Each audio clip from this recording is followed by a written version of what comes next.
Bnei Israël d'Égypte. Alors Moshe, il a une question bizarre. Il lui a demandé par quel nom je dois t'appeler.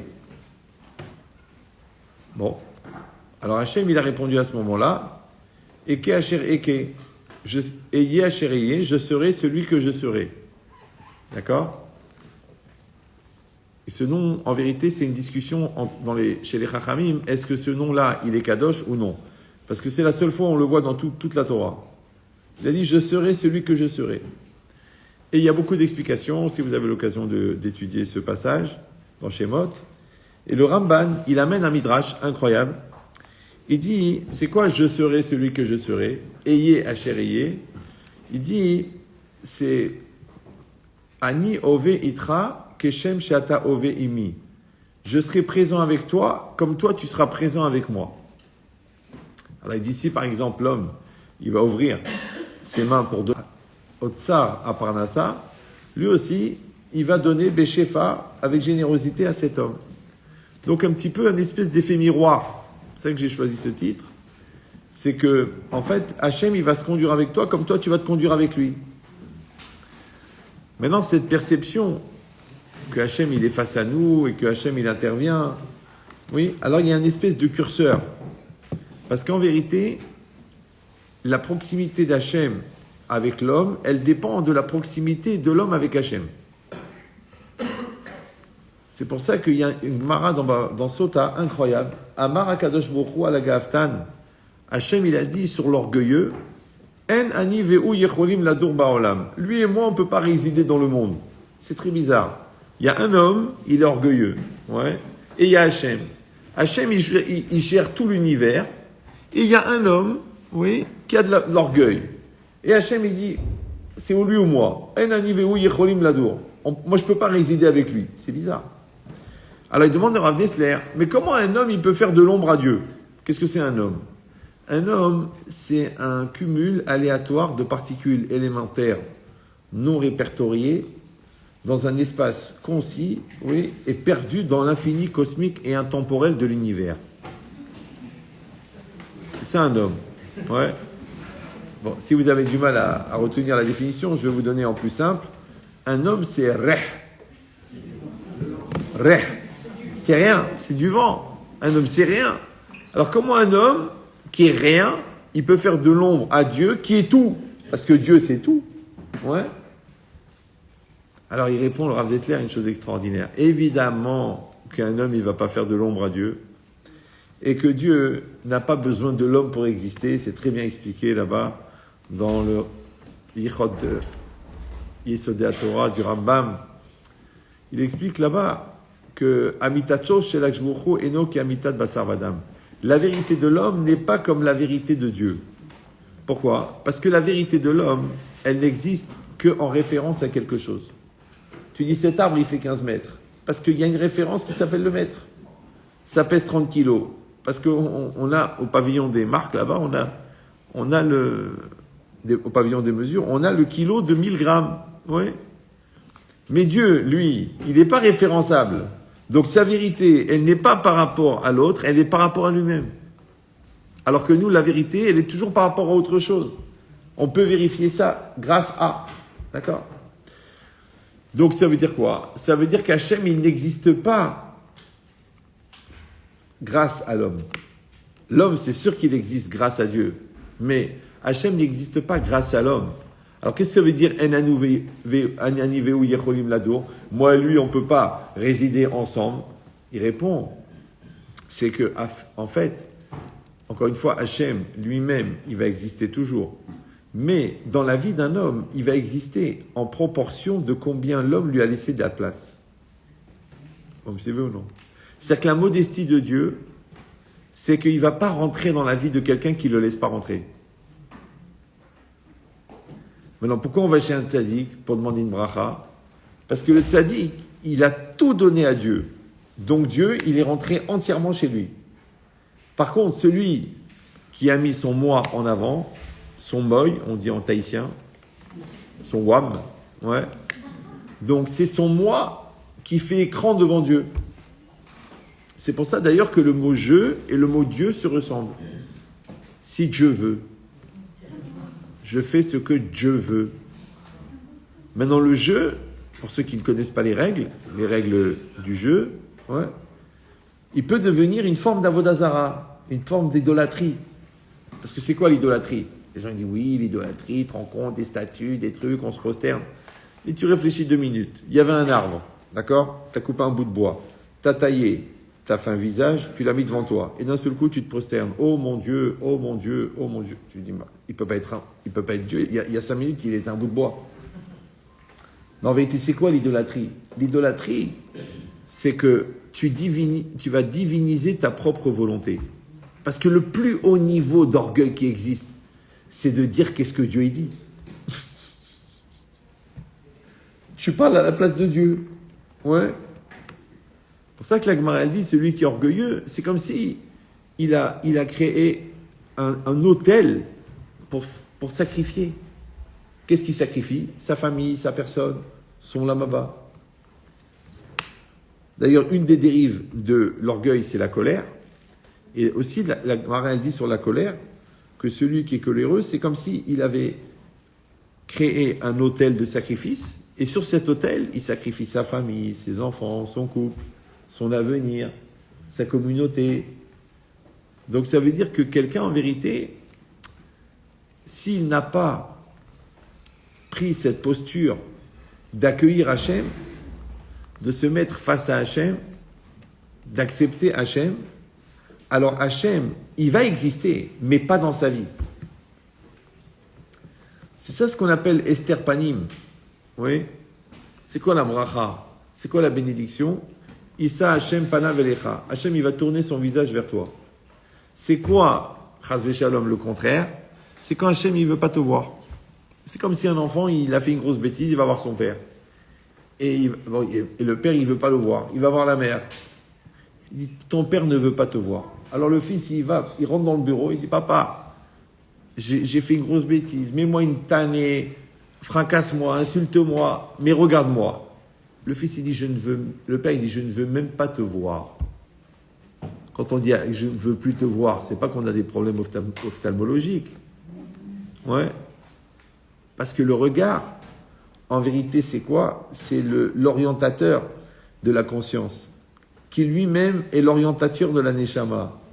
Donc quand tu veux pas voir quelqu'un, ça veut dire que tu veux pas qu'il apparaisse dans ton espace vital. Et ça, il faut vraiment arriver à un niveau de haine énorme, ou de déception. Vous me suivez ou non? Une fois, il y en a un, il a demandé une bracha à un tzaddik, parce qu'il voulait plus voir sa belle-mère. Et bah, au Hachem, il a été exaucé, il est devenu aveugle. Ah ben, il la voit plus, hein. On ne sait pas si la belle-mère a intervenu dans la prière, on ne sait pas. Moi, j'ai rien contre les belles-mères. Mais j'ai constaté que Adam Arishon n'en avait pas et il a vécu longtemps. Donc, il doit y avoir quelque chose. Non, moi, j'ai une belle-mère extraordinaire. Blainara, c'est l'exception qui confirme la règle. Premièrement, et deuxièmement, elle est inscrite à un club de tir, donc c'est sûr que j'aurais du mal à trouver des défauts. Mais c'est quoi l'idée? L'idée, encore une fois, c'est ce face-à-face que nous avons avec Hachem. C'est pour ça que la première halakha du Shulchan Aruch, pas la deuxième ou la 100e, ouais, et il y a des millions d'halakhot dans le Shulchan Aruch, la première halakha, c'est Shiviti Hachem lenegdi tamid. J'ai fait résider Hachem perpétuellement devant moi. Maintenant, le problème, c'est que cette conscience d'Hachem, elle peut être extrêmement forte, extrêmement puissante, et développer la croyance, et développer la confiance, le bitachon, la imuna, et même le sacrifice, à un très très haut niveau. Ou, petit à petit, dit le Rambam dans le Moreh Nevuchim, elle peut baisser jusqu'à disparaître. Comme tu vois des gens pour fêter Kippour, par exemple, ils font un repas. Ce qu'on appelle des corbeaux, tellement ils sont perchés. Ouais. Des gens, ils sont loin de Dieu, mais loin. Je suis agnostique, je suis pas croyant, je suis, qu'est-ce qu'ils me disent, athée. Ça veut dire ignorant, puisque même l'alphabet, ils l'ont pas fini. Ils sont arrêtés au T. Donc l'idée, il faut savoir que les 3/4 des gens qui ne croient pas en Dieu ne connaissent rien de Dieu. ni de la Torah. Moi, toujours les gens viennent me dire, ah, j'ai une question. Pourquoi Dieu, pourquoi Dieu, pourquoi Dieu? Je dis, hop, une minute. Combien d'années de yeshiva vous avez fait? 0. Ah, il vous reste une alternative. Laquelle? Fermez-la. Ben, c'est vrai, non? Est-ce que moi, je parle de chirurgie du cerveau? J'y connais rien. Est-ce que je parle de réglage d'une centrale atomique? J'y connais rien. Donc, je ne vais pas poser des questions sur une chose que je connais rien. Et si vraiment je veux connaître, ben j'étudie. Si j'étudie pas et que j'ai des questions, ça veut dire que la réponse m'intéresse pas. Alors comment on appelle une question dont on ne cherche pas la réponse? Vous savez pas? Non? Un prétexte. C'est ça un prétexte. Quand quelqu'un pendant des années il a une question, mais pendant des années, va chercher les réponses. Il y a des livres, il y a des rabbins, il y a Internet, il y a Torah Box, il y a Google. Ouais. Maintenant, il y a ce chat là qui a des problèmes gastriques. GPT.